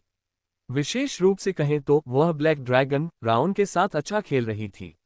मानव, सुनो अच्छे बच्चे, और मैंने कुछ पाया है। रोजलिन ने मुस्कुराते हुए अपने सामने रखी चाय का एक घूंट लिया। केल ने चेहरे पर एक भावहीन भाव के साथ पूछा, क्या तुम्हें कोई और दिलचस्प चट्टान या कई छेदों वाला पत्ता मिला? राउन ने मैरी को अंधेरे के जंगल में घुमाया था। कैल को मैरी के राउंड से सती दुनिया के बारे में जानने के बारे में संदेह था, लेकिन उसने ऐसा होने दिया क्योंकि व्यक्तिगत रूप से इससे निपटना कष्टप्रद था। राउन ने हर बार जब उन्हें कोई दिलचस्प चट्टान या पत्ता दिखाई देता तो कैल को इसकी सूचना दी। कैल ने याद किया कि वह पहले कितना उत्साहित था, ये सोचकर कि राउन को कोई खजाना मिल गया है। नहीं, लेकिन ये कुछ वैसा ही था। अगर यह पत्थर या पत्ती जैसा कुछ था तो केल को लगा कि यह शायद मिट्टी जैसा कुछ होगा। उसने बस अपना सिर हिलाया और मैरी के बैठने के लिए एक सीट की ओर इशारा किया। मैरी ने अपना काला लबादा घसीटा और बैठ गई, जबकि रोजलिन ने उसे कुछ स्नैक्स दिए। जब ये घटना घटी तो राउन चिल्लाता रहा, हाँ, हमें कुछ हड्डियां मिली। हड्डियां? ऐसा लग रहा था कि वे सैकड़ों की संख्या में होंगे। केल ने अपनी नज़र मैरी की ओर घुमाई। ऐसा लगता है कि वहां कम से कम 200 लाशें हैं। उनमें से ज्यादातर को सही सलामत दफनाया गया है, क्योंकि हड्डियां बहुत अच्छी हालत में हैं। ऐसा लगता है कि यह पिछले 2 सालों में हुआ है। चोई हान को लगता है कि वे अंधेरे के जंगल में लड़ रहे थे और एक दूसरे को मार डाला। मैरी ने अंधेरे के जंगल में अक्सर मिलने वाले मृत राक्षसों या जानवरों का इस्तेमाल अपनी नेक्रोमेंसर क्षमताओं का अभ्यास करने के लिए किया। हालांकि मैरी ने किसी भी मानव या एल्वेन शव का इस्तेमाल नहीं किया। मुझे निश्चित रूप से जानने के लिए हड्डियों को एक साथ रखना होगा, लेकिन ऐसा लगता है कि यह भूमि राक्षसों और उड़ने वाले राक्षसों के बीच लड़ाई थी। रोजलिन देख सकती थी कि केल की अभिव्यक्ति तुरंत बदल गई और उसके होठों के कोने फड़कने लगे। मानव, क्या अच्छा बच्चा उन हड्डियों का उपयोग कर सकता है? रोजलिन की अभिव्यक्ति अजीब हो गई। राउन और मैरी ने अंधेरे के जंगल में जो कुछ भी पाया उसे कैल को बताया और फिर पूछा कि क्या वे इसका इस्तेमाल कर सकते हैं।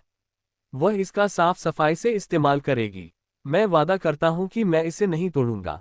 केल ने ब्लैक ड्रैगन और ब्लैक रोब के संयोजन पर प्रतिक्रिया देने के बजाय अपना चाय का प्याला उठाया। वह चाय की चुस्की लेने ही वाला था कि अचानक उसे कुछ याद आया। मैंने इसके बारे में क्यों नहीं सोचा। वह चाय नहीं पी पाया क्योंकि उसके होठों के कोने लगातार हिल रहे थे और वह अपनी हंसी रोक रहा था। आखिरकार उसने चाय पीना छोड़ दिया और मैरी से पूछा, क्या उड़ने वाले राक्षस की हड्डियां अच्छी स्थिति में थीं? हाँ सर, मुझे इसे फिर से जोड़ना होगा और कुछ टूटे हुए हिस्सों को ठीक करना होगा, लेकिन वे बहुत अच्छी स्थिति में लग रहे हैं। कितने? भूमि राक्षसों की संख्या इससे भी कम है। मेरा अनुमान है कि उनकी संख्या लगभग 70 होगी। आकार? वे उत्परिवर्ती राक्षस प्रतीत होते हैं। क्या वे वाइवन के आकार के हैं? वे थोड़े छोटे हैं। मैरी को नहीं पता था कि केल अचानक वाइवन के बारे में क्यों बात कर रहा था, लेकिन फिर भी उसने सही तरीके से जवाब दिया। केल को लगा कि उसके जवाब से उसका दिल तेजी से धड़क रहा है। उत्तर की वाइवन नाइट्स ब्रिगेड। केल को इस बात की चिंता थी कि भविष्य में वाइवन से कैसे निपटा जाए। अगर वह हमला करने के लिए प्राचीन शक्ति या जादू का इस्तेमाल करता तो इलाके को बहुत नुकसान होता। मैरी, जी श्रीमान, क्या तुम मेरे आभारी हो? मैं बहुत आभारी हूँ। मैरी को केल का सवाल अजीब नहीं लगा क्योंकि उसने जवाब दिया। उसकी आवाज में कोई भावना नहीं थी, लेकिन वह सचमुच यही कह रही थी। यद्यपि वह न तो किसी मानव गांव में रह रही थी और न ही कैरो राज्य में, फिर भी केल ने उसे हेनिट्यूज एस्टेट में जाने दिया और उसे शांतिपूर्ण वातावरण में सतह की सुंदरता का आनंद लेने की अनुमति दी। उसे ऐसा महसूस हुआ कि भविष्य में उसे खूबसूरत रात का आसमान, नीला आकाश, जीवंत प्राकृतिक वातावरण और यहाँ तक कि यह घर भी याद आएगा।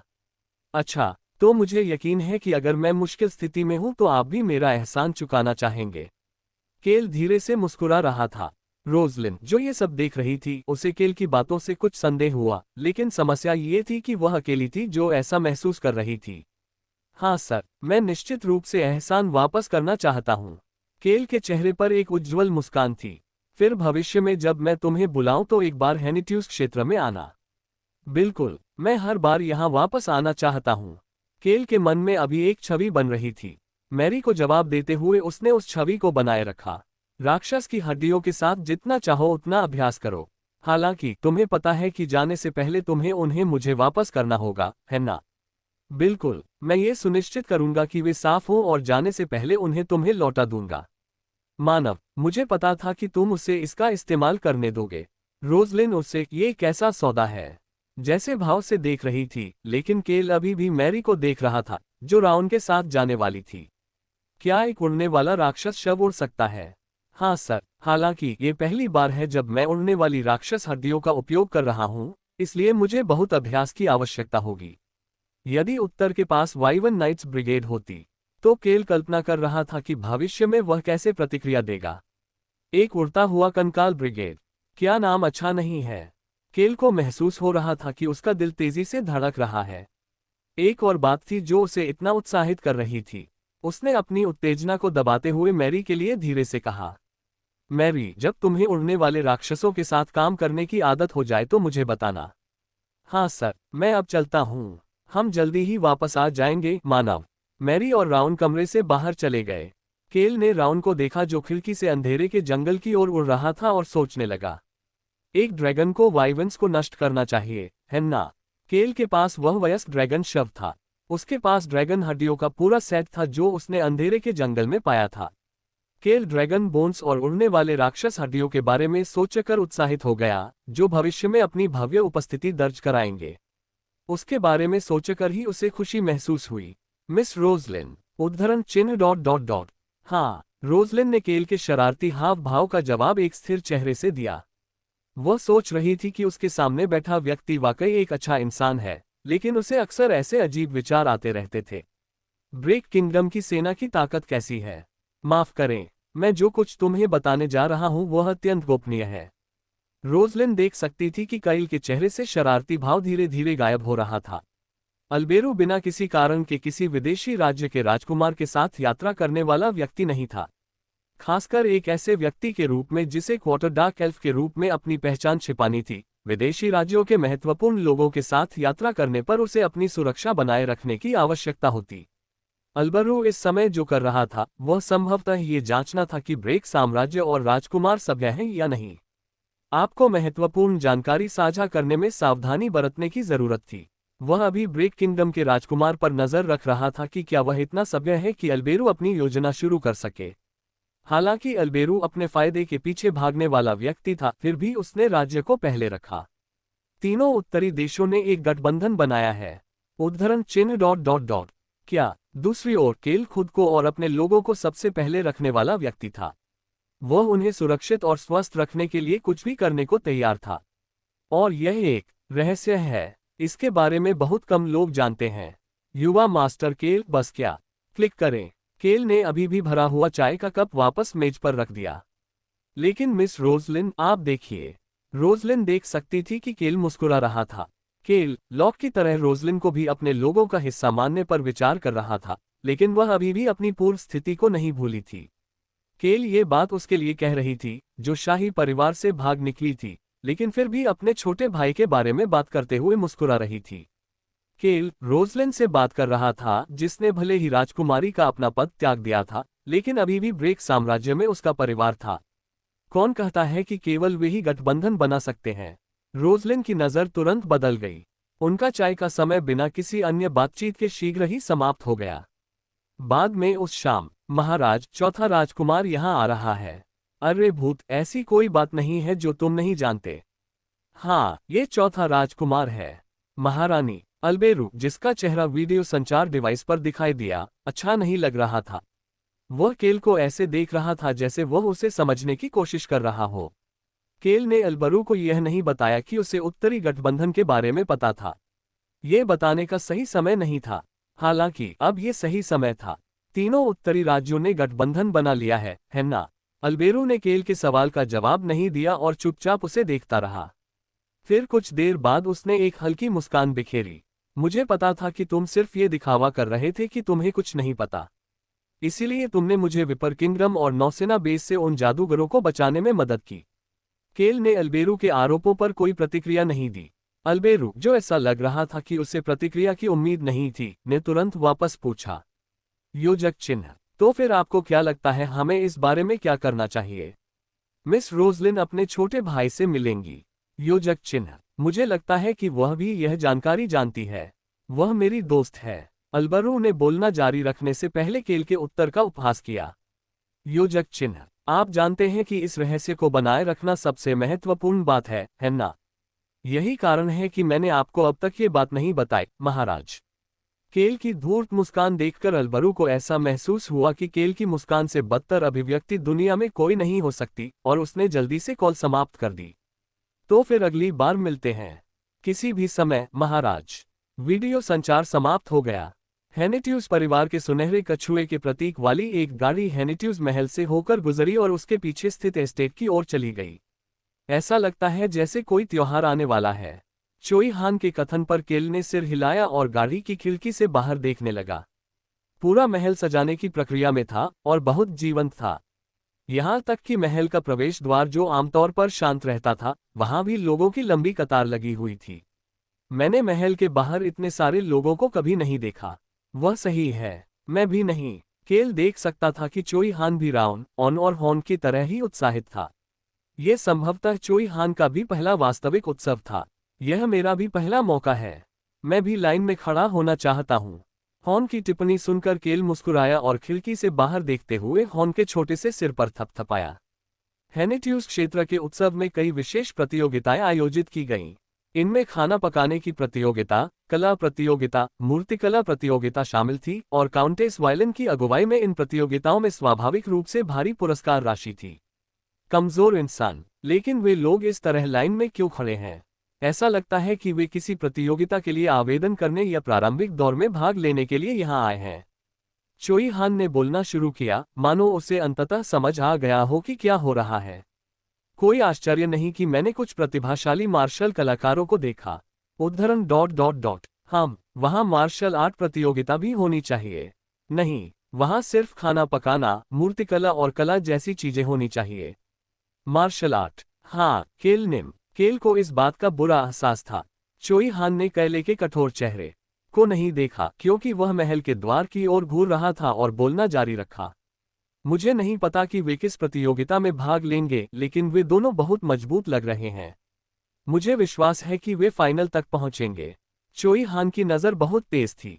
मम्मा, मैं नहीं बता सकता कि उनका पसंदीदा हथियार क्या है, लेकिन मुझे लगता है कि लड़ने के लिए तलवार का इस्तेमाल करने की ज़रूरत नहीं है।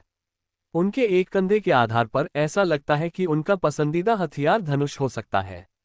केल ने रॉन की ओर देखा, जो मुस्कुराने लगा। एक हत्यारा है जो नौकर है, तो कौन कहता है कि वे कला या खाना पकाने का काम नहीं कर सकते। केल एक क्षण के लिए भूल गया था कि यह एक काल्पनिक दुनिया थी। यह एक ऐसी दुनिया थी जहां एक औसत दिखने वाला रसोइया एक विश्व विशेषज्ञ था और मरम्मत की दुकान पर काम करने वाला आपका पड़ोसी ऐसा व्यक्ति हो सकता था जो लोगों की निर्मम हत्या करने के लिए धातु के टुकड़ों का इस्तेमाल करता था। वह भूल गया था कि ये दुनिया कितनी डरावनी है। चोई हान, हाँ, केल निम हेनेटोसे क्षेत्र में केवल खाना पकाने, कला और मूर्तिकला प्रतियोगिता होती है। केल को उत्सुकता थी कि चोई हान इस जानकारी पर क्या प्रतिक्रिया देगा।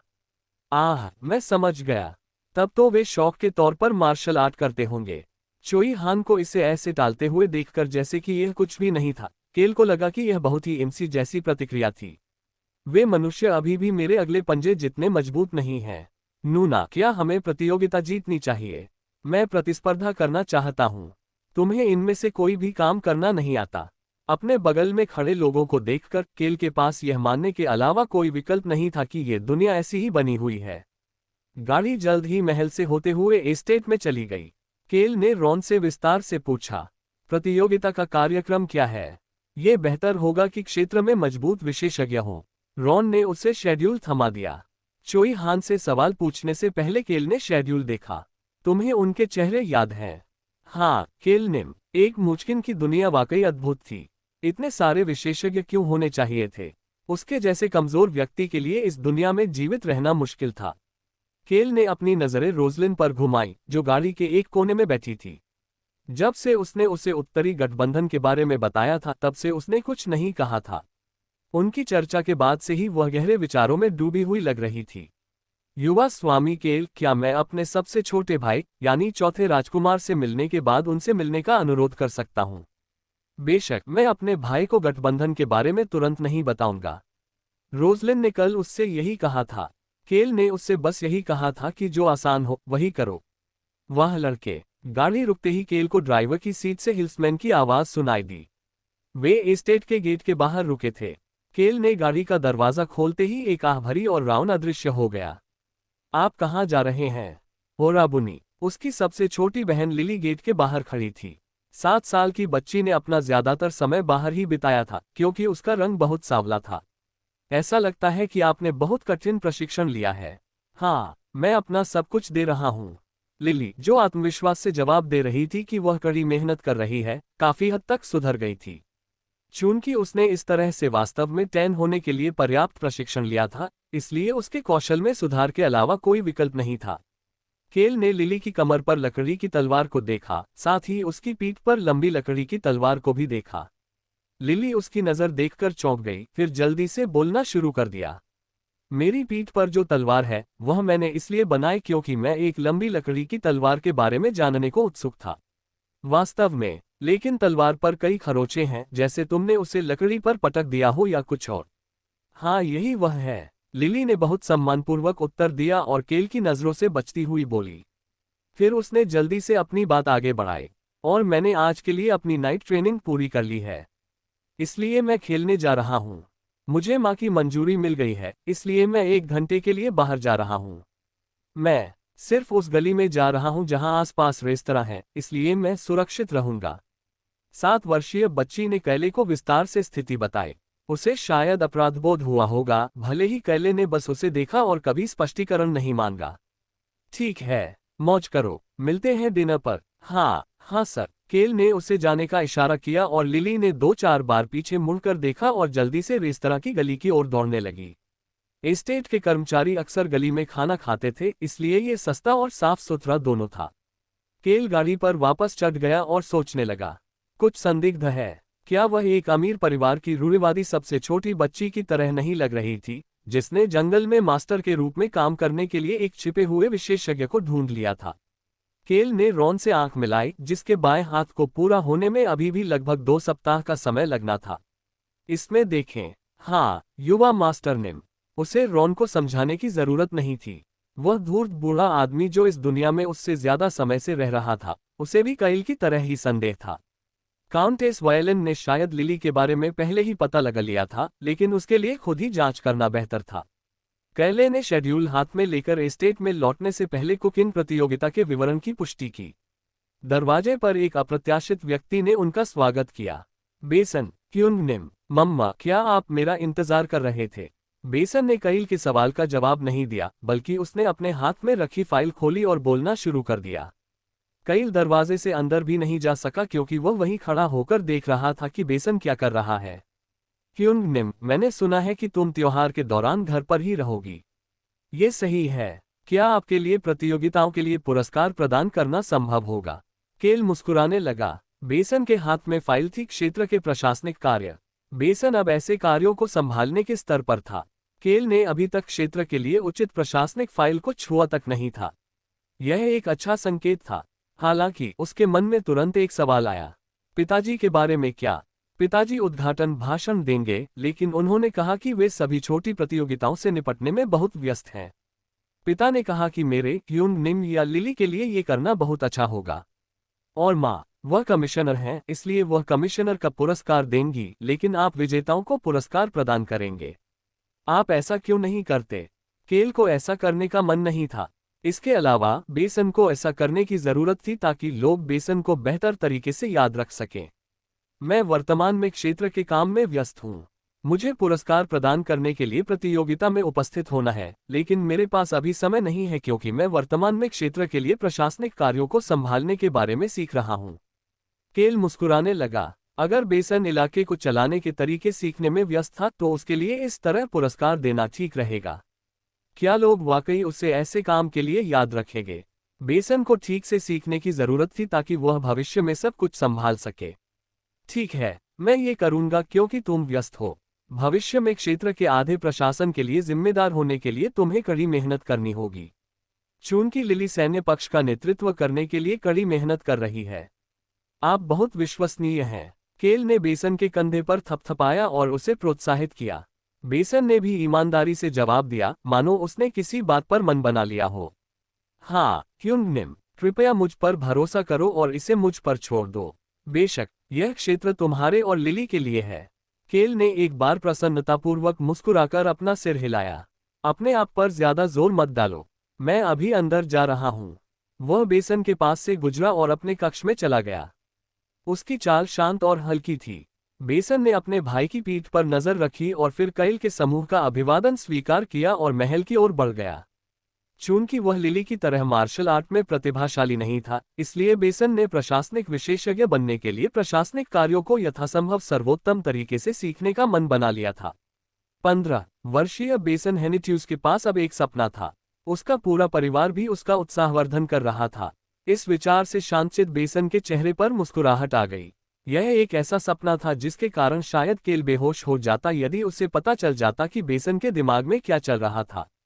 केल का चेहरा ऊब से भरा हुआ था। वह थकावट के करीब था। तुम उस चेहरे को क्यों नहीं रोकते? महाराज, आपके चेहरे पर भी यही भाव है। क्राउन प्रिंस अल्बेरू भी इसी भाव से केल को देख रहे थे। वे हर रोज वीडियो के जरिए एक दूसरे को देखने के बाद एक दूसरे से थक चुके थे। हालांकि उन्हें अभी भी एक दूसरे से बात करने की जरूरत थी क्योंकि उन्हें काम करना था। चौथे राजकुमार ने कहा कि वह 3 शाही शूरवीरों को लेकर हेनिट्यूस क्षेत्र की ओर जाएगा। मैं कल साम्राज्य छोड़ रहा हूं, इसलिए आप मान सकते हैं कि वह उसी समय के आसपास निकल जाएगा। हाँ सर, मैं मिस रोजलिन को बता दूंगा। चौथा राजकुमार अगले महीने के भीतर आ जाएगा। काउंट डेरूथ को भी बताओ। जी श्रीमान। क्या उसके पिता को पता था कि रोजलिन एक राजकुमारी थी? हालांकि केल ने उसे कभी नहीं बताया था, लेकिन उसे लगा कि काउंट डेरूथ को पता होगा क्योंकि हंस को इसके बारे में पता था। जब अल्बेरू बोलता रहा तो वह बहुत सी चीजों के बारे में सोचने लगा। क्या आप कुछ मजेदार सुनना चाहते हैं? बिल्कुल नहीं, उसने गलती से सच बोल दिया। मैं तुम्हें वैसे भी बता दूंगा। लेकिन अल्बेरू ने हमेशा की तरह उसकी भावनाओं को नजरअंदाज कर दिया। क्या आप जानते हैं कि सूर्य देवता चर्च के पोप की मृत्यु कैसे हुई? महाराज, क्या आप साम्राज्य में रहते हुए ऐसी बात कर सकते हैं? मैंने पहले ही शोर रद्द करने का जादू इस्तेमाल कर लिया है।